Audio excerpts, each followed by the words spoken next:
Alors, bonjour tout le monde. Bienvenue chez Pinceau. C'est porte ouverte de Noël aujourd'hui. Alors, on est en direct de Pinceau ce matin. Contrairement à d'habitude, je vous fais ça de chez moi. Ce matin, on vous parle des nouveaux projets de Noël. Alors, on a fait la présentation tout à l'heure. Si vous n'étiez pas là, vous irez voir. La vidéo va être disponible de ce qu'on a présenté ce matin. Alors, je vais vous parler ce matin du nouveau projet que j'ai fait qui s'appelle Un Noël romantique pour Rosie. Alors, c'est un projet en panne pastel. Bonjour! Bonjour, Renelle. Alors, c'est un projet en panne pastel, en mix média plutôt, mais surtout panne pastel sur de la pâte texturée. Et mon objectif, c'était de vous montrer que on peut faire le pan pastel avec la pâte à texturer. Je vais vous montrer ça un petit peu de plus près quand on va tourner la caméra. Puis de vous expliquer un peu le processus que j'ai utilisé pour le faire. Alors, ce cours-là est disponible en cours en ligne. Il est très détaillé. Bonjour. Fait que si vous voulez aller voir le preview de un Noël romantique pour Rosie, vous pouvez le voir sur le Thinkific. Il y a une petite vidéo où vous pouvez voir un peu la façon que j'ai procédé. Ça peut vous donner une idée avant d'acheter le cours. Et il est disponible dès maintenant sur cette plateforme-là pour le faire. Et vous avez aussi Look Noël et les projets d'Ariel et de Carole aussi sont disponibles. Et il est disponible en patron papier et en patron PDF aussi. Alors, je vais vous montrer ça quand on va tourner la caméra. Alors, je pense qu'on peut tourner, Bruno. Alors, là, dans le patron, quand vous commandez le patron, vous avez la page couverture avec le projet fini. Puis vous avez toutes des photos d'étapes à l'intérieur, comment j'ai procédé. Chacune des étapes, comme pour le visage, le gesso transparent, la partie acrylique. Je vais vous en parler un petit peu ce matin, puis des photos finies.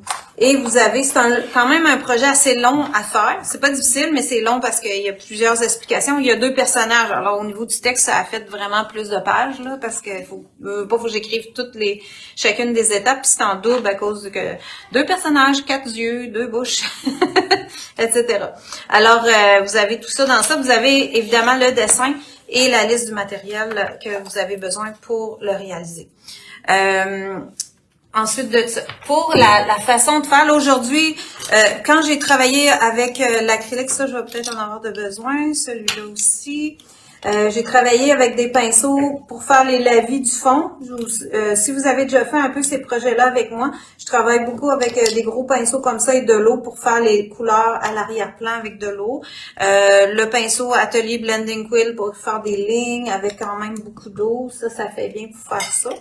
Là, je fais juste une petite revision des étapes qui sont déjà faites sur ma toile pour vous donner une idée. Puis après, avec différents pinceaux, là, j'ai fait des couches de fond sur les parties qui sont restées sur la toile. Autrement dit, les vêtements, là, le manteau ici qui est plus à l'arrière-plan, le chapeau, le manteau puis son chapeau et les visages aussi sont restés sur la toile, alors à plat. Fait que j'ai mis des couches d'acrylique PBO la plupart du temps là, que j'ai utilisé. J'ai utilisé une couleur dans la gamme Golden qui est le turquoise, le teal comme ça de Golden pour mon turquoise. Mais si vous l'avez en PBO, vous n'avez pas le Golden, prenez votre PBO, ça va faire pareil là. Hein? Faut toujours être logique avec ça. Si vous avez une couleur qui ressemble beaucoup puis que vous pouvez la liquéfier, faire les lavis, c'est parfait. Puis après, j'ai fait les couches de fond avec différentes couleurs acryliques avec mes pinceaux. Puis comme vous voyez, là, c'est pas super bien peint, là. Si je vous l'approche, là, c'est vraiment des couches de fond un peu croches. Là, on voit dans le visage, on voit encore à travers. Puis c'est un peu voulu dans le sens que je veux voir encore mon dessin à travers de ça. OK? Fait que soyez pas... vous n'avez pas besoin que ce soit une couche de fond opaque et parfaite. Même si c'est trop parfait, ça va vous nuire. Parce que vous verrez plus votre dessin, vous allez être obligé de retracer, vous allez avoir des lignes trop foncées. Alors, souvent, moi, je le fais comme ça parce que, justement, je veux juste un fond sur lequel je vais pouvoir venir faire mon pan pastel. Bonjour, bonjour. Une fois que j'ai fait mes premières couches de fond, là, j'ai décidé à ce moment-là, moi, que je mettais de la pâte texturée. Alors, la pâte texturée, je l'ai faite avec une petite spatule en métal comme à l'habitude. Puis, j'ai utilisé la modeling paste allégée de Golden. Vous pourriez évidemment utiliser une autre pâte légère. Idéalement légère parce que Parce qu'elle sèche plus vite. C'est juste ça. Fait que vous pouvez retravailler plus facilement. Et l'autre point aussi que j'aime beaucoup la légère, c'est qu'elle va garder exactement la même structure que vous allez lui avoir donnée. Elle change pas quand elle sèche. Fait que ça, c'est intéressant à savoir.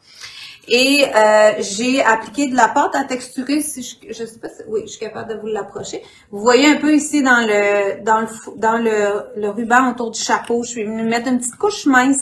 J'ai de la texture, autrement dit, j'ai des creux et des bombés, mais je n'ai pas épais. OK? C'est ça la différence. Des fois, les gens disent, t'en mets-tu épais? Parce que ça a l'air épais à cause qu'on voit une structure forte. Mais j'en ai pas si épais que ça, là. Si je tourne ma toile un peu de côté, vous allez voir que c'est pas si épais quand je regarde l'épaisseur, mais c'est structuré. Autrement dit, j'ai des creux et des bombés, ce qui fait que quand je le regarde comme ça, il se crée une ombre naturelle. Alors, ça paraît plus épais que ce que c'est. Donc, ce qui est important, c'est que vous voyez une texture, que ce soit pas plat quand je le regarde comme ça, même si la couleur est toute unie. OK? C'est un peu ça la différence. Et aussi, j'ai pas mis de structure sur le vêtement ici parce que je voulais que le sapin ait l'air en avant. J'ai pas mis de structure sur mon chapeau parce que je voulais que le ruban ait l'air par-dessus. Ça, des fois, c'est des trucs aussi qui vous aident à donner différents plans à votre projet.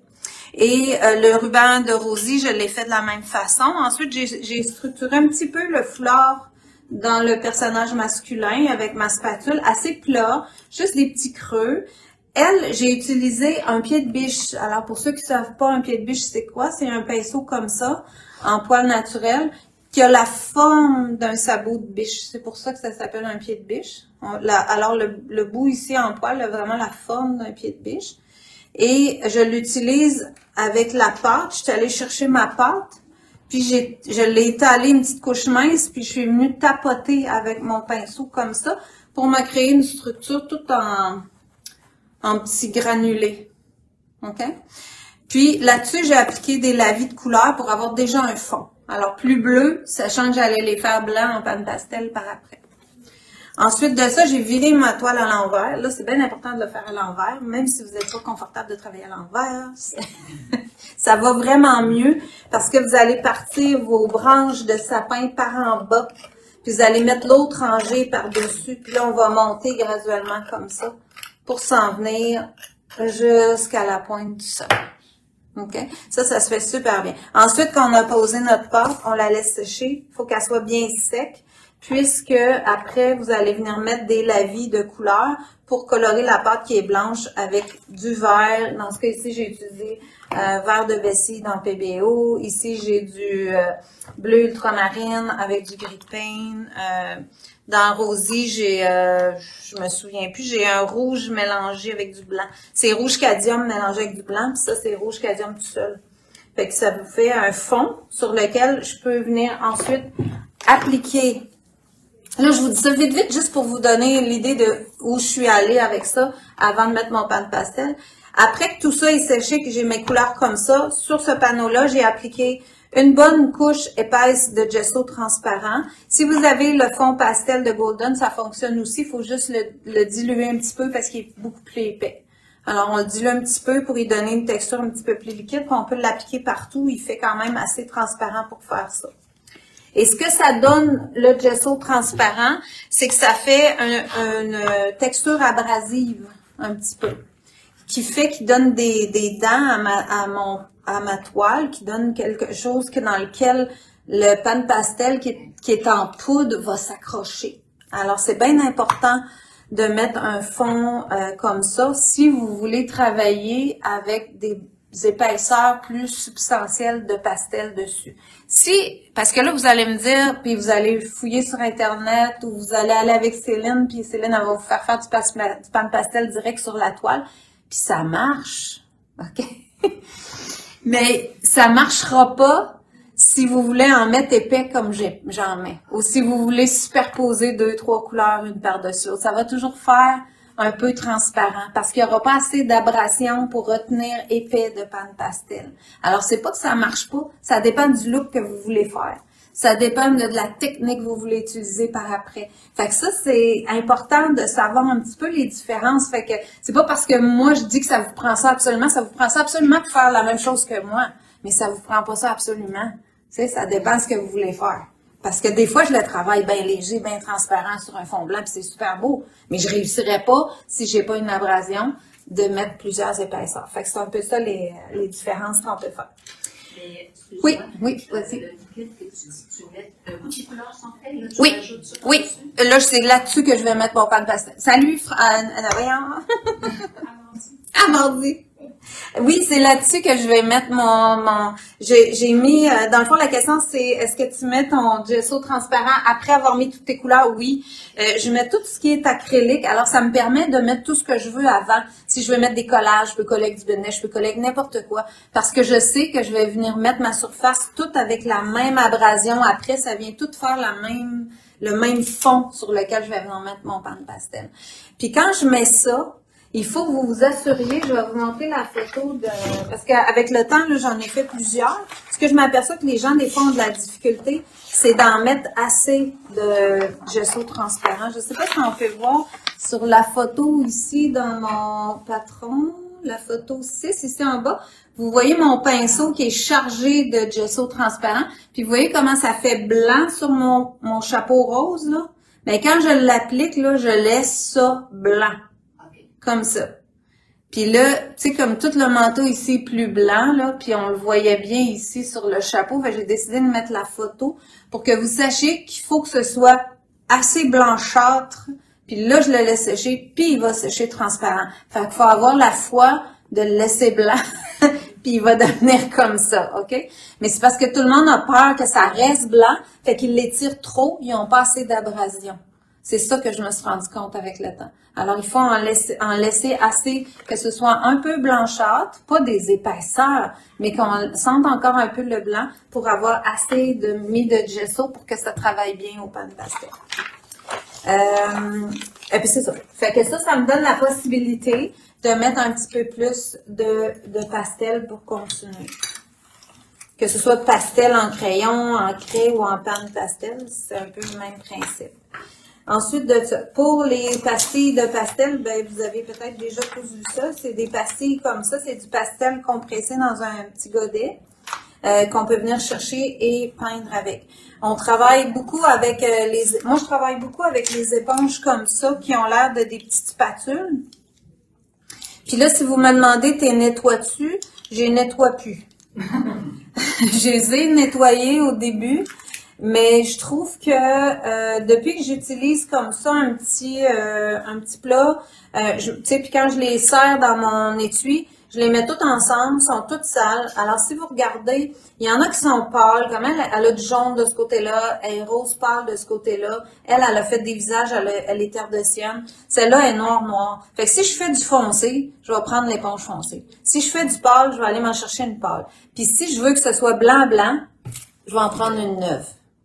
Fait que mes pâles, ils peuvent aller jusqu'au foncé. Puis quand ils sont rendus là, habituellement, ils sont trop maganés. Puis ce que je me suis aperçue, c'est quand je les lavais à l'eau, puis que je frottais avec un petit peu de pinceau, même si je faisais attention, je les brisais plus que de les réutiliser puis les réutiliser comme ça.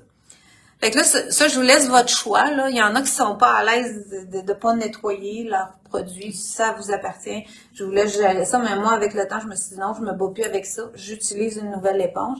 Puis vous allez voir, quand on les nettoie, moi, j'utilise toujours un linge en polyester comme ça, là. C'est des linges en polyester on grige des dents quand on les touche, là. On n'aime pas ça. Bon, c'est ça. C'est ça qu'il faut prendre. Fait que quand vous avez ça, vous allez pouvoir venir, la noix, je l'utilise souvent, là, fait qu'elle en a plein dessus, vous allez voir, ça se vide sur ça.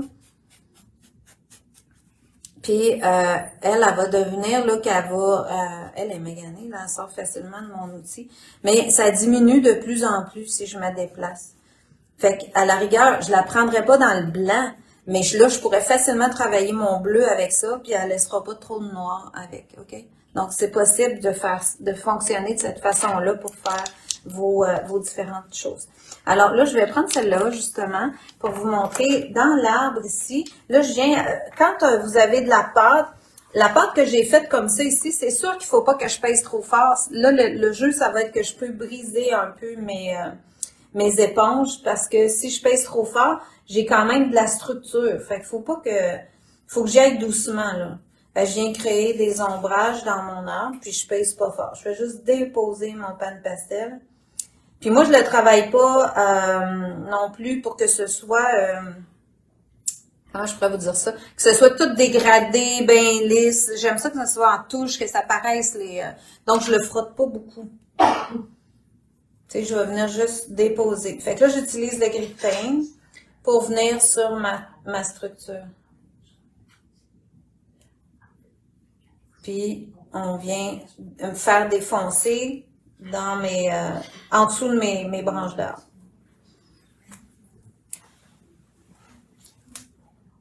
Comme ça, je vais me mettre dans le fond pour aller structurer. Puis vous voyez mes différentes structures où ça, on voit encore mon fond à travers de mon arbre. Puis ça, c'était bien correct. Moi, j'aime ça qu'on voit des transparences, des autres effets en dessous. J'ai pas besoin que ça couvre. Ça donne plus ça donne plus de richesse, on dirait, à la pièce quand on voit les effets d'arrière-plan. Puis plus je vais en mettre, ben plus je vais... au final, je vais plus couvrir. Fait que je m'en viens remplir mes ombrages là-dedans. Puis vous voyez, ça commence déjà à décoller les branches du sapin, à les séparer.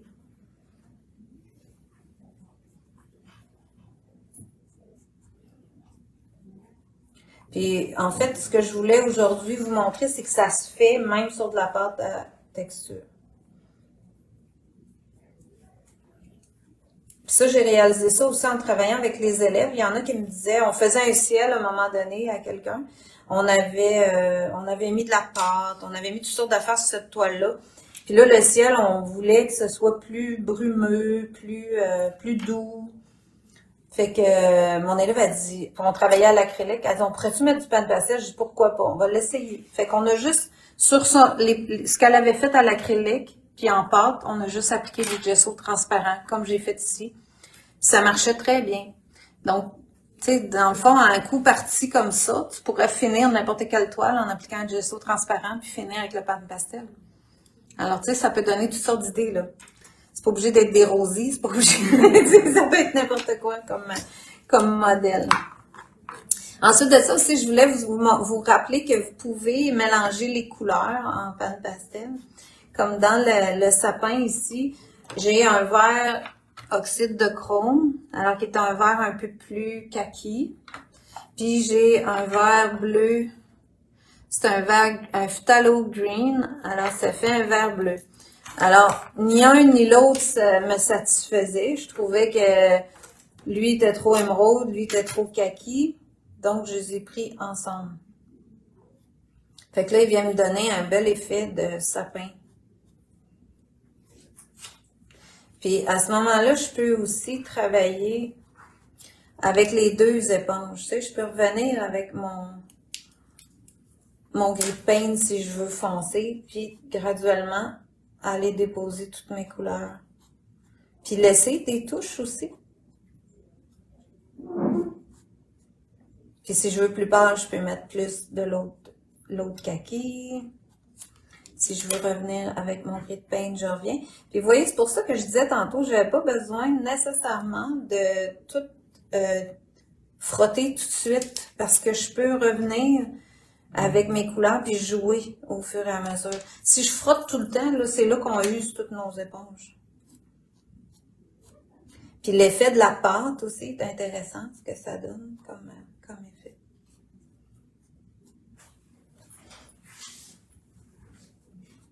Je sais pas s'il y a eu des questions. Avez-vous vu des questions passées ou pas vraiment? Okay. Wow, c'est super beau, c'est super marqué. Ah ouais, ok. Ah, ok, je vais faire de ce projet, je l'adore. Bon, ben tant mieux, Lise, ça fait plaisir. Puis là, tu vois, je suis portée à tourner ma main à l'envers. Fait que j'aurais pu la travailler à l'envers. Ça me surprendra pas que je l'aurais travaillé à l'envers dans mon vidéo, là. Mais là, juste pour ce matin.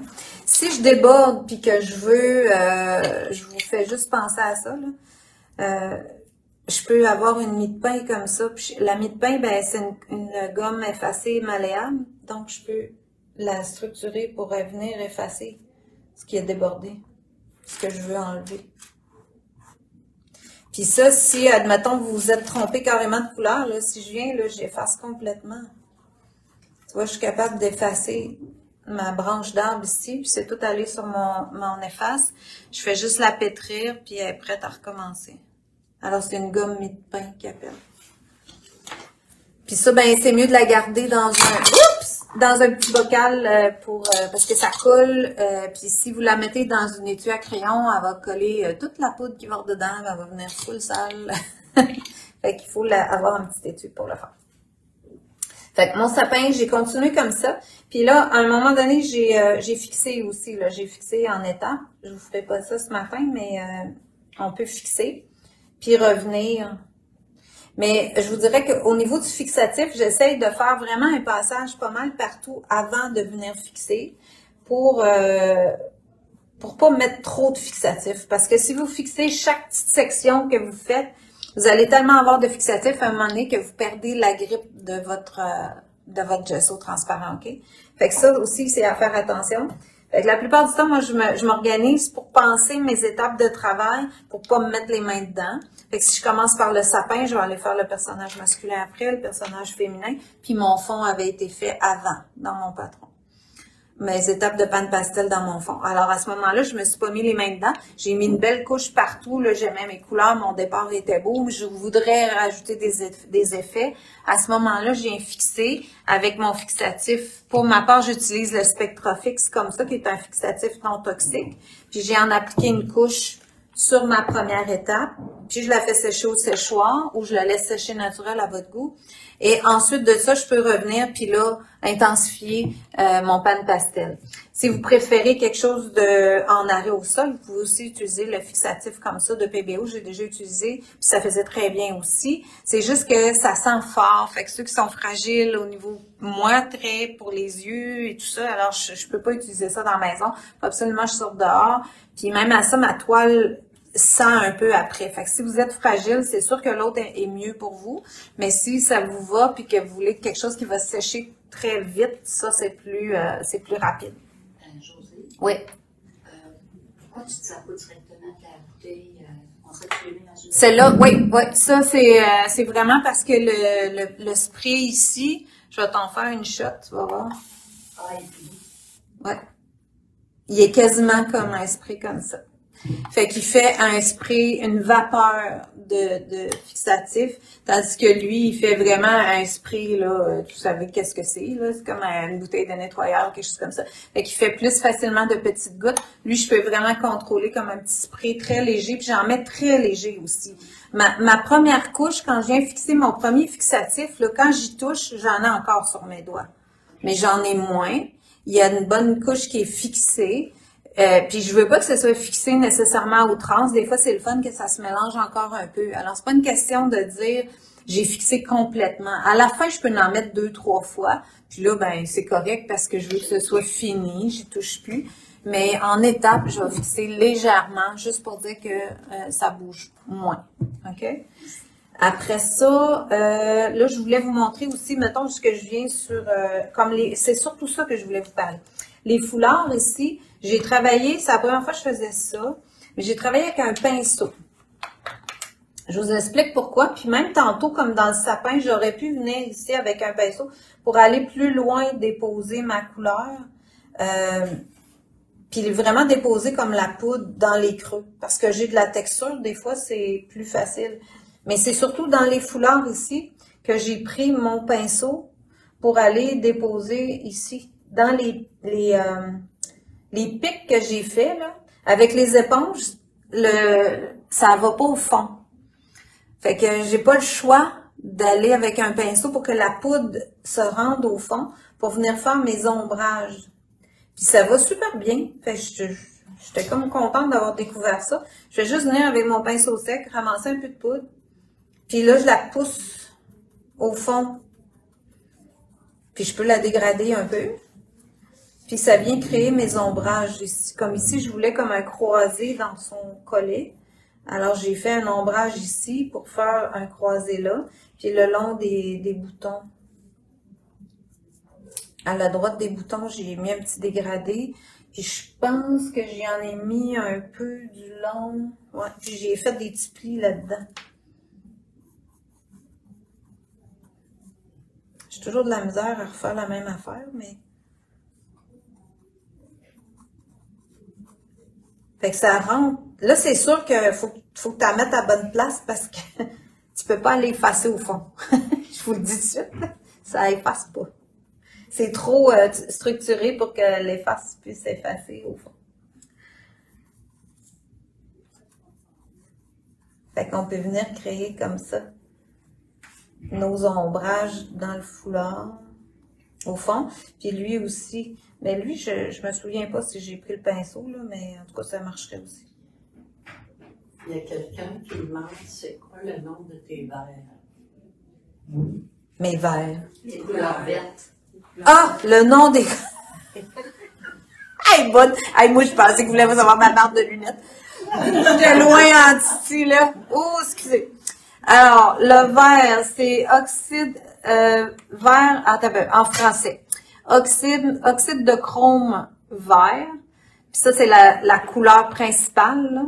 Ça veut dire que c'est la couleur de base. Puis le phthalo green, le vert de phthalo. Alors, vert de phthalo, c'est 620.5, puis oxyde de chrome vert, c'est 660.5. Mais c'est les couleurs pures, autrement dit. Parce qu'en panne pastel, vous avez toujours la couleur pure, comme le vert, mettons. Si vous achetez ce vert-là, vous avez un vert qu'ils vont appeler vert oxyde de chrome teinte. Puis vous avez un vert oxyde de chrome foncé, dark. Fait qu'ils prennent le vert de base, ils mettent du blanc dedans, puis ils vous le vendent en pâle. Ils prennent le vert oxyde de chrome pur, ils mettent du noir, puis ils vous le vendent en dark. Puis ils font 2 ou 3 dégradés de chaque dégradé.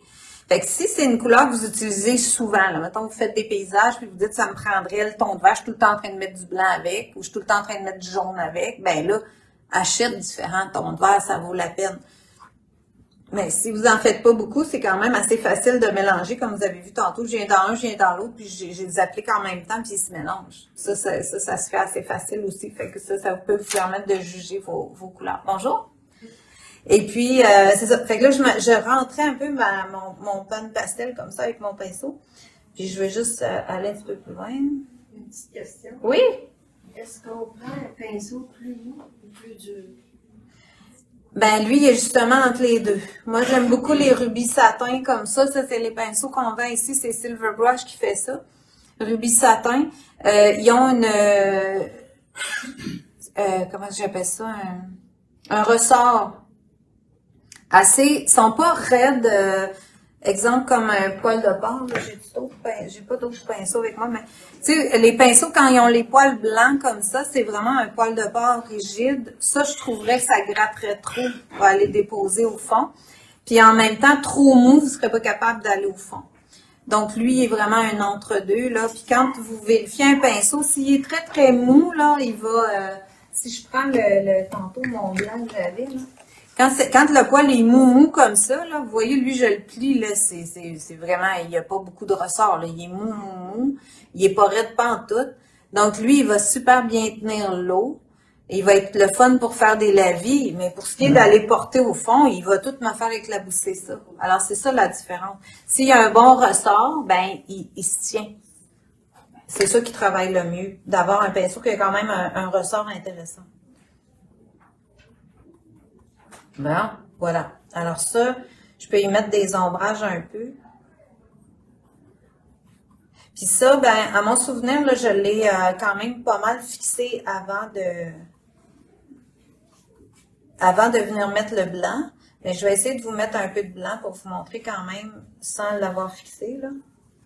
Fait que ça lui a fait, lui, là, des ombres dans ses plis de foulard, puis elle, dans les creux de son collet. Puis je fais souvent ça aussi de souffler pour enlever la poudre, pour éloigner ça. Puis enlever les grains qui sont de trop. Fait après que j'ai fait ça, quand je veux mettre le blanc, là, j'y vais avec les éponges. Et je vais chercher du blanc. Puis je vais venir le déposer à plat. Fait que ça accroche très bien dans ma structure. Puis vous allez voir, ça va même accrocher dans la structure là, qui est surélevée. Ça fait les petits plis de ma pâte, puis ça fait tout ressortir.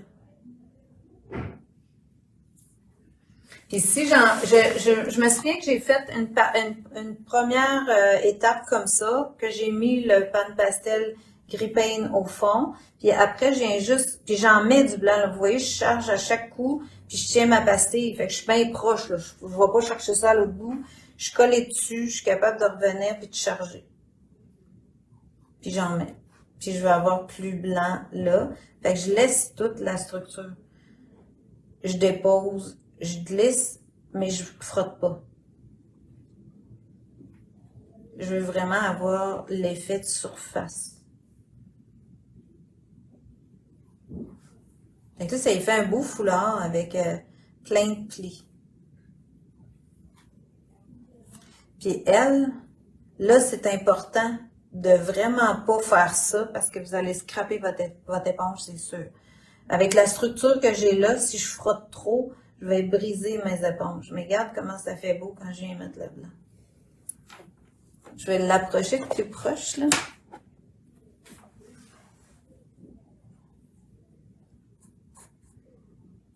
Ça accroche tout dans la texture de pâte.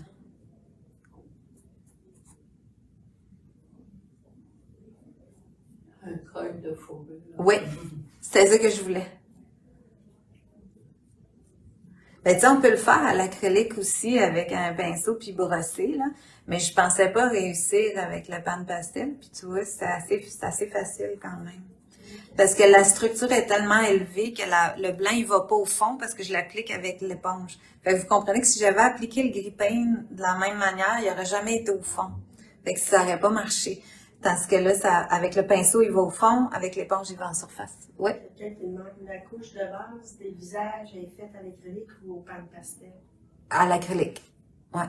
Si vous étiez pas là au début, je l'ai dit tantôt, là, j'ai fait toutes mes couches de base à l'acrylique. Puis ensuite de ça, là, je pars sur ça pour faire le pan pastel, mais je fais pas des couches parfaites. Alors, je vois encore mes lignes à travers. Je fais pas des couches opaques, là, sont toutes lettres, là, sont toutes croches. J'ai vraiment fait exprès pour le laisser comme ça, pour que vous puissiez voir que c'est pas des couches parfaites, que c'est pas nécessaire que ce soit opaque et parfait. Faut qu'il y en ait partout, là, j'en ai quand même partout où je vais en avoir de besoin, mais j'ai pas travaillé parfaitement. Fait que pour le collet, c'est pas mal ça. Puis là, ben, vous allez voir que si j'en mets, puis c'est pas aussi blanc, exemple, que ma toile. Là. Si je ramène ma toile, vous allez voir, c'est plus blanc que ça. Fait que ce que j'ai fait, c'est que j'en ai mis une première couche un peu partout. Comme lui, dans son vêtement, j'ai travaillé avec le gris pain et le noir. À mon souvenir, c'est bien ça, me semble. Je vais juste aller voir pour être sûr que je fais la bonne affaire. Oh là là. Ça fait pas longtemps que je l'ai faite, mais on oublie des... ouais. OK, c'est bleu outre-mer, puis je l'ai même pas dans la palette, le bleu outre-mer. Enfin, j'ai oublié mon bleu outre-mer, c'est pour ça. Il y a du bleu... Non, c'est pas ça partout. Attends, j'étais dans l'acrylique. C'est gris pain et noir. Fait que sur le bleu outre-mer que j'ai là, j'ai pris gris pain et noir. Fait que je suis venue faire plus foncé à des places pour aller chercher plus d'ombre. Puis j'ai gardé des parties. Là, je l'étends, OK? Un peu. Je viens plus frotter parce que dans ces parties-là, j'ai pas de texture. Alors, je peux me permettre de plus étirer ma peinture puis garder aussi des effets de mon acrylique visible. Fait que c'est ça que vous voyez de bleu dans mon patron. J'ai beaucoup gardé de mon acrylique visible. Fait que je peux venir prendre du noir, du gris de pain, puis vraiment creuser des plis en gardant visible des parties à l'acrylique. Puis tu sais, je trouvais que ça faisait déjà bien correct de même Alors, je ne vais pas plus loin pour me casser la tête. J'ai pas besoin de couvrir. Je vais juste laisser mes effets de ma peinture. C'est sûr que ma peinture, quand je vous dis je l'ai pas faite parfaitement, je veux dire que la plupart des gens, ils veulent avoir une couche là, toute uniforme, toute pareil. Par contre, ce que je porte attention, même si je laisse des transparences, c'est que je porte attention que ce soit tout dans le même sens, que ce soit dans le sens que je veux que mon tissu s'en aille, que ce soit dans le même sens que le mouvement de ce que je peins. Fait que ça, c'est important pour que je puisse laisser ça visible en cours de route. Fait qu'encore une fois, ça, au niveau du pan de pastel, je peux en effacer si j'ai dépassé à l'extérieur. Fait que lui, ses vêtements, là, c'est beaucoup ça. C'est gris peine et noir. Puis laisser un petit peu de bleu transparaître à travers. Ça, ben, on le voit au fur et à mesure. Puis si vous en mettez trop, qu'est-ce qui se passe? C'est la panique. Mettons, j'en ai trop mis, là, je suis toute noire, puis là, je dis, ah, j'aurais voulu garder du bleu. Regarde, tu pognes la gomme mi-de-pain, là, puis t'effaces. Puis tu retrouves du bleu. OK? Il faut vraiment changer le paradigme de l'acrylique où je rajoute par-dessus. Là, tu peux effacer. Fait qu'il faut vraiment revenir à dire, OK, mais là, j'étais allé trop loin. Ah, efface un peu. Ou je voudrais pâlir. Efface un peu ton foncé, puis viens pâlir après. Fait que tu vas avoir moins épais de pan de pastel, mais tu vas avoir un plus beau fini parce que tu n'auras pas caché par-dessus. Tu vas être reparti sur une base plus normale. Ensuite de ça, dans le foulard, j'ai juste foncé un peu au niveau du ruban. J'ai foncé un peu avec le brun pour aller faire. Puis ça, je suis toujours portée à prendre ces outils-là, mais si vous voulez aller plus loin, on peut prendre les petits. On peut prendre aussi le bâton. Je l'avais tantôt. Je sais pas que je l'ai mis. Ici. Ça travaille bien aussi. C'est un autre petit outil que je peux aller faire des parties plus... tu sais, si je vais dans mon feuillage ici, là, je peux en mettre épais puis venir faire ma partie verte, très verte, en mélangeant les deux toujours. C'est nouveau, le petit bâton, Josée? Non. Non, on l'avait, ça, mais moi, je l'avais pas acheté. Fait que je vous en ai pas parlé. Ben ouais, c'est ça. Mais là, je l'ai acheté.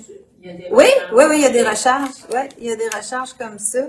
Le bout change, fait que, tu sais, ça fait une petite recharge de même, là. Tu l'enlèves, puis tu la rechanges. Ouais. Non, c'est pas pire, ça. Ça fait vraiment tout petit. Par contre, tu sais, le pan de pastel, là, tu sais, c'est les outils les plus petits que tu as. Tu peux pas faire des lignes, là. C'est pour ça que je rajoute beaucoup, je travaille beaucoup avec les crayons comme ça, là. Dans celui-là, vous avez les crayons Brenzel, là, comme ça. Fait que ça, je suis venue mettre, là, dans les yeux, là, j'ai tous des effets avec ça, là, que je mets à la fin. Puis ça me fait vraiment des beaux crayonnages, là, de lignes. Ça fait du graphique que j'appelle, là, souvent. Je viens travailler avec ça dans mes yeux. J'ai fait des petits détails avec ça un peu à quelques endroits. Puis c'est avec ça que je vais rajouter les détails. Puis le crayon fusain. Là, je le vois pas, là. Ouais, ici. Tu sais, le fusain comme ça, noir, là. C'est ça qui va faire mes lignes aussi, puis mes sourcils, puis les détails, là, comme dans les feuillages ici, là, je suis venue tout contourner ça au fusain à la fin. Fait que ça me fait des beaux effets. Puis j'ai ajouté que j'avais pas, parce que là, je le vois sur ma photo, je voulais vous le montrer. J'ai ajouté le or, qui est très beau. Le or clair, en pan de pastel. Alors c'est ça, vu que c'était Noël, hein. Fait que je suis venue mettre ça sur ma texture ici. Avec le brun en dessous, ça donne un petit air vieillot. Puis, comme c'est de la texture, ça se fait facilement, ça laisse toute la place aux effets de tissu, tu sais. Fait que toute ma structure, là, elle me sert vraiment, vraiment quand je viens remettre les couleurs comme ça par-dessus. Je vais la vider, elle. Puis là, mes feuilles ici, je les ai faites en... Puis tu sais, des fois, là, comme là, ma forme, là, je la vois pas parfaitement. Hein? Mais... je suis capable de venir un peu la redessiner avec ça. Puis là, ça se mélange un peu avec mon verre. C'est vraiment à la fin, quand j'ai pris mon fusain, que là, j'ai redonné des effets plus définis dans mon modèle. Tiens, Tu vois? Ton fusain est fait par quelle compagnie? Ça, c'est Nobel, le fusain soft de Nobel. Puis là, moi, je l'ai mis dans une rallonge parce que C'est ça qui j'ai casse, qui a l'air de- j'ai casse tout le temps. Fait que c'est Ils ça. sont tous noirs. Ouais, ouais. Puis, tu sais, il est glacé, là, sur le dessus. Je n'ai plus de neuf. Faut que je l'achète. Mais il est tout glacé, puis il est woodless, là, qu'il appelle. Il est sans bois. Donc, c'est juste du fusain qui a un glaçage dessus. On se salit pas les mains quand on le tient dans nos mains.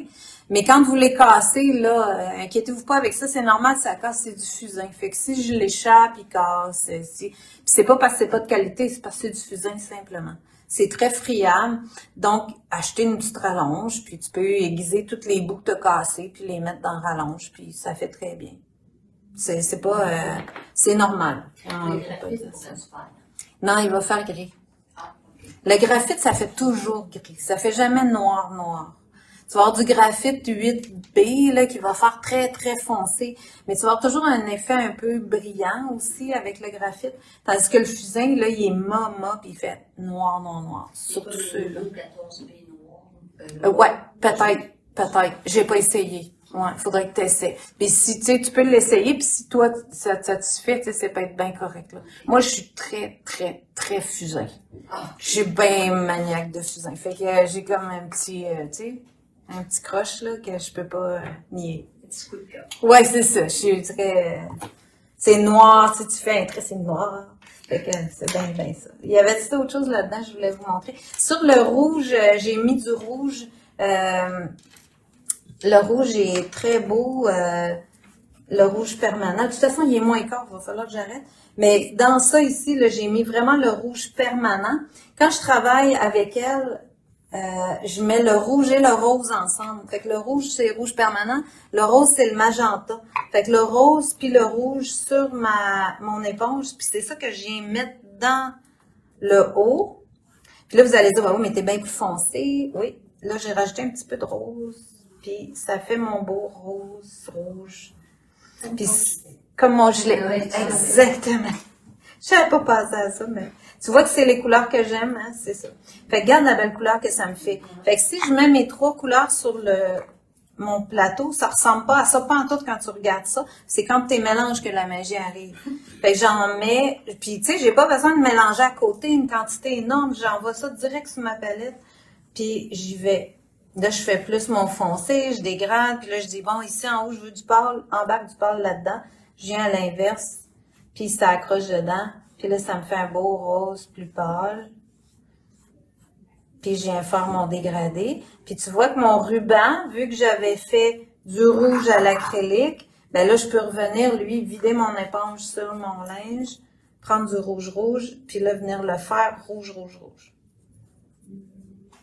Puis lui, pour y faire ses ombres, je suis revenue avec un peu de gris paint, puisque c'est ce que j'ai utilisé un peu partout, pour y faire des petites ombres. Puis à la fin, complètement, j'ai pris du doré, puis j'ai accroché juste les plis. À l'inverse, tu vois, je viens à l'inverse de ma structure. Puis là, toute la structure que j'ai mis en pâte ressort. Et si je vous l'approche un peu, là, vous allez bien voir. Fait que ça se fait quand même assez facilement là, pour tout. Après moi, pour vous faire des démos, on est là jusqu'à 6 heures ce soir pour vous faire des démos. Alors, accompagnez-nous, venez nous voir si vous êtes pas loin. Allez voir sur Thinkific pour les nouveaux cours si vous voulez vous mettre à jour, puis vérifier tout ça. Merci beaucoup d'avoir été là pour les gens sur place. Merci à vous. Puis à la maison, je vous réponds à vos questions, puis vous allez revoir d'autres démos tout de suite après moi. Merci beaucoup d'avoir été là. Bonne fin de journée.